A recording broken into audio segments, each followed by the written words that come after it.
So they're one as they work together. Because the goal for us is to make sure that our backs are following their blocks.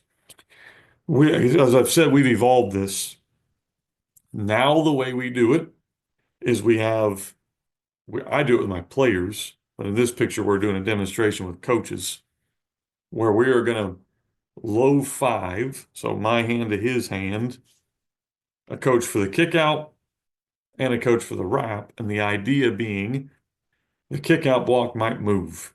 It may not be at the same place every time, but my aiming point is always based off of that defender. So if I'm pulling to the right, I need to hit with my right shoulder. So going low five forces me to dip like I'm going to dip and, kind of rip through him. Then on the wrap, again, my guards are not real big. So we try to cut that linebacker in half. If he overplays it, we simply take him out. If he's playing inside the box, then we're going to seal him down. So it kind of works our running back of how to read that block. Finally, if you look over in the top left, you'll kind of see how we're working the RPO game with the quarterback. We start off with just calling out the numbers, and then we progress to movement.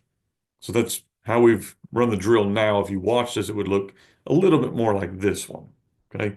Watch working the low to kick the coach. Coach kind of moved upfield to make him work a little bit there. Watch our pull wrap. It's a skip pull. Okay. A lot of times we'll set a cone up the first time we do it. So our kids kind of get used to where they have to go. The big thing on this one, watch our running back get his hand on the guard. Running back hand on the guard. Okay, because again, we're trying to create this action. Running back, hand on the guard, because this in practice leads to this in the game. The entire part of buck sweep, in my opinion, is to create what we call horizontal space to get one lead block through and a runner. And really, our entire offense is that way. We're gap scheme every run we do.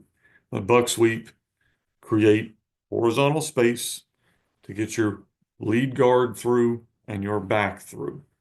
If that means you got to give up a little bit of penetration, so be it. We want to make sure we're getting a seal and a kick, getting our lead guard through, and then our back with it. So lots of these pictures, if you watch us play. My wife's even got to the point where she knows, she goes, "Allie, you're going to like this picture where we got our back with his hand on the lead blocker." Because that's what we're trying to create with our backs. Because a lot of times you'll figure out the blocking before the back will figure it out, especially if you're new. The backs always want to kind of carry it outside.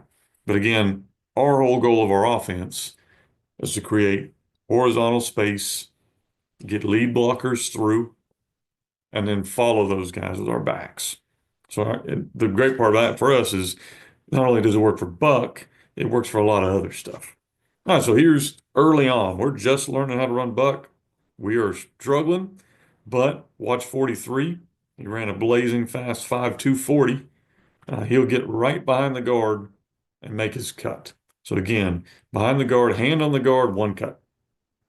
And we're not even very good right now. This is the first year we did it, but it's get behind the guard, hand on the guard, one cut. And then we're going to build our wall, walk down, down, down, down, down, pull kick,